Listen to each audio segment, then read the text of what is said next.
So hello and welcome guys, स्वागत है आप सबका एक बार फिर से आपके अपने यूट्यूब चैनल में। मैं अभिषेक जैन आप सभी लोगों का वेलकम करता हूं। तो गाइस कैसे हैं आप सभी लोग।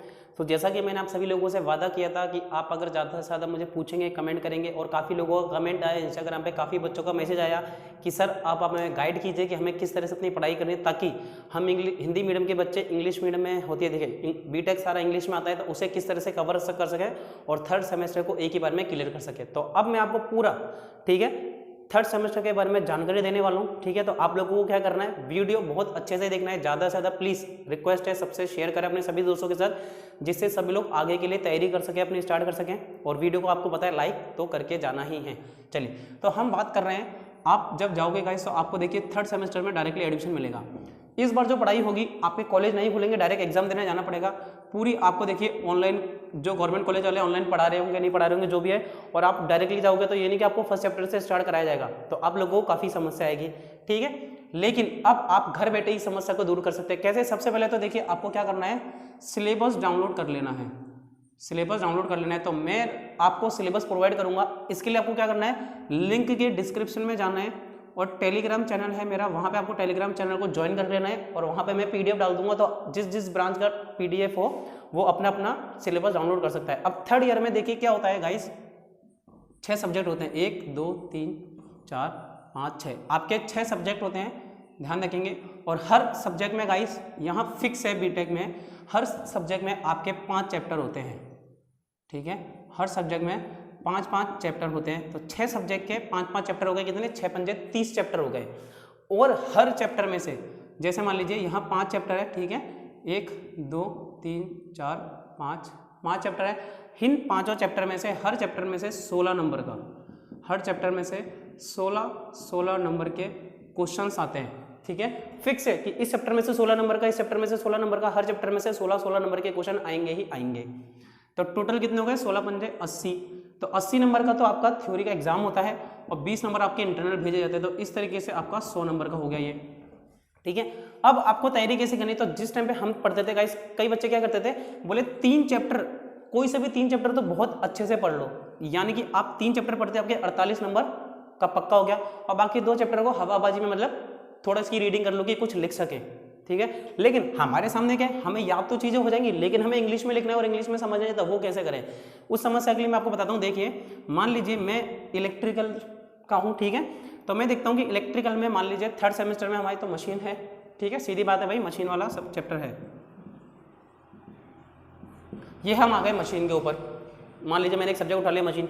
अब इस मशीन को मुझे किस तरीके से पढ़ना है, मान लीजिए मशीन के अंदर भी 5 चैप्टर आ गए, मशीन मैंने स्टार्ट करी और मशीन के अंदर आ गए 5 चैप्टर। अब इन 5 चैप्टरों में देखिए क्या रहेगा, 1 2 3 4 5, कोई भी चैप्टर है, हर चैप्टर 16 नंबर का है, ये आपको पता है, कोई बात नहीं। लेकिन देखिए मान लीजिए कोई है ट्रांसफार्मर, अब आप सभी लोग ट्रांसफार्मर के बारे में जानते होंगे।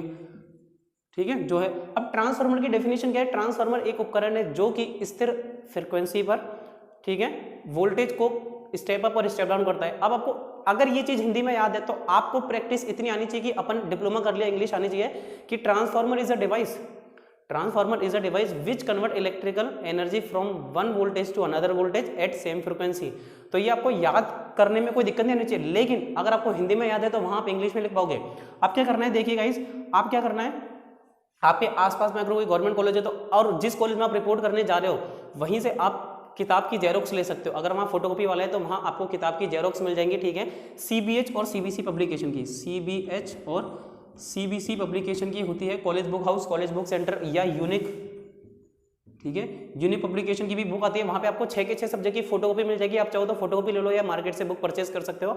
अब वहाँ देखिए, पहले तो आपको क्या करना है, जो भी आपका चैप्टर है उसे हिंदी में पढ़िए, और हिंदी में अच्छे से याद है आपको, ठीक है, तो आपको उसे क्या करना है, इंग्लिश में एक बार पढ़ के देखिए। और हिंदी से आपने इंग्लिश में पढ़ा तो क्या देखिए क्या अंतर आता है, और क्या आप हिंदी वाली चीजें इंग्लिश में, और ये नहीं है कि इंग्लिश में एज इट इज लिखा है वही लिखना है, आप ऊपर नीचे चेंज कर सकते हो, लेकिन आपका बस मीनिंग वही होना चाहिए, जो आप हिंदी में कहना चाहते हो इंग्लिश में उसका मीनिंग वही निकलना चाहिए। ले दे के बात यह है, लेकिन पहली बार में आप इतना अच्छा कर नहीं पाओगे। तो ध्यान रखो, आपके अगर कोई भी डायग्राम बनाने के लिए आ जाता है तो डायग्राम इतना अच्छा बनाओ कि आपको वो पूरे में से पूरे नंबर दे।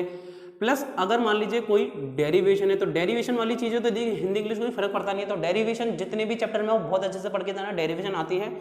प्लस न्यूमेरिकल करने को भी आते हैं, तो न्यूमेरिकल आपको जिसके भी पता हो अच्छे से न्यूमेरिकल रट लेना, ठीक है, न्यूमेरिकल अच्छे से पढ़ के जाना, प्लस डेरिवेशन करके जाना, डायग्राम करके जाना, तो आपको पढ़ने में समझने में बहुत ज़्यादा आसानी रहने वाली है। तो आपको करना क्या है, पहले गाइस आपको देखिए डबल मेहनत तो करनी पड़ेगी, लेकिन यहाँ देखिए सिर्फ 6 सब्जेक्ट है, 5-5 चैप्टर है, 30 चैप्टर ही हैं, तो आप लोगों के लिए इतनी मुश्किल नहीं है कि हम 30 चैप्टर नहीं कर सकते, कर सकते हैं 1.5 महीने में, घर बैठे कोई काम नहीं है, तो उसको आपको करना ही है। अब ट्रांसफार्मर हिंदी में पढ़ा, उसको इंग्लिश में पढ़ लिया। अब हिंदी वाला जो याद रखना है, कौन सा, हिंदी वाला, ये वाला सिर्फ पढ़ना है, याद नहीं रखना। और एक चीज देखिए, जो आपने डिप्लोमा के अंदर जितना भी पढ़ा सेम टू सेम, कोई अंतर नहीं, सेम टू सेम चीजें, थर्ड सेमेस्टर में कोई नया सब्जेक्ट नहीं आएगा। जो नया सब्जेक्ट होगा मैं आपको बता देता हूँ, एक तो आपका रहने वाला है मैथ्स, ठीक है, और एक रहने वाला है C++। ये 2 सब्जेक्ट है जो नए रहने वाले हैं। तो जो 12th साइंस मैथ्स है उनको मैथ्स में प्रॉब्लम नहीं आएगी, लेकिन C++ आपने फर्स्ट डिप्लोमा में C लैंग्वेज पढ़ी होगी, लेकिन जिन्होंने नहीं पढ़ी तो अपने भैया बहना जो भी हैं आस पड़ोस में मदद लें और उनसे हेल्प लेके आप C++ अच्छे से पढ़ लें, सिंटेक्स वगैरह याद कर लें ताकि कोई दिक्कत ना आए। प्लस मैथ्स वाले बच्चे भी मैथ्स वगैरह का ट्यूशन लगाएं, 1.5 महीने का समय मैथ्स C++ आपको बहुत अच्छे से करने, बाकी 4 सब्जेक्ट आपके इजीली हो जाएंगे, ठीक है।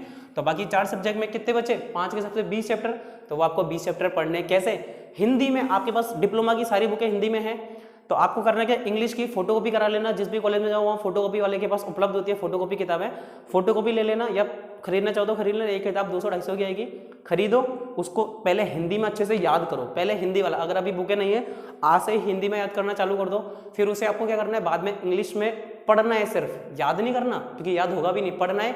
और फिर कोशिश करनी कि हिंदी को इंग्लिश में कैसे लिख सकता हूँ मैं, हिंदी को इंग्लिश में कैसे लिख सकता हूँ वो कोशिश करनी है, और कुछ ज़्यादा हार्ड नहीं। गाइस देखिए मैंने भी हिंदी से डिप्लोमा किया था, हिंदी मीडियम स्कूल से पढ़ा हुआ था, और वहाँ जाके मैंने बहुत मेहनत करी, ठीक है, और 3rd ईयर मैंने क्लियर करा था। देखिए 3rd ईयर में बैक आ गई इन 2 सब्जेक्ट में, बहुत मुश्किल है, और किसी भी सब्जेक्ट में आ जाए तो 3rd ईयर में अपने को बैक तो आने देनी ही नहीं है, विशेष चीज़ ध्यान रखें, ठीक है, बैक आने देनी नहीं है। तो इस तरीके से आपको मेहनत करनी है। अब इसके अलावा भी अगर आपको कोई चीज़ समझ नहीं आई या दिक्कत आ रही है तो आप वही, ठीक है, इंस्टाग्राम पे आके मुझे फॉलो कर सकते हैं, ठीक है। इंस्टाग्राम की अपनी ID बता देता हूँ मैं आपको, AJ_ अभिषेक जी, ठीक है। काफ़ी सारे बच्चे वहाँ पे अपने को फॉलो करते हैं और जो भी क्वारीज होती है पूछते हैं और सबका जवाब देता हूँ मैं, ठीक है। ज़्यादा अपने है नहीं, इतने ज़्यादा दोस्त है नहीं आप लोग, ठीक है, कुछ ही दोस्त हो, तो उन सबके जवाब देने की मैं पूरी कोशिश करता हूँ। बस आपको क्या करना है, सपोर्ट के रूप में ज़्यादा से ज़्यादा इन वीडियोज़ को शेयर करें अपने सभी दोस्तों के साथ। जानकारी अच्छी लगती है तो प्लीज़ वीडियो को लाइक करना ना भूलें। सो थैंक यू गाइस, मिलते हैं अपनी नेक्स्ट वीडियो में। जय हिंद।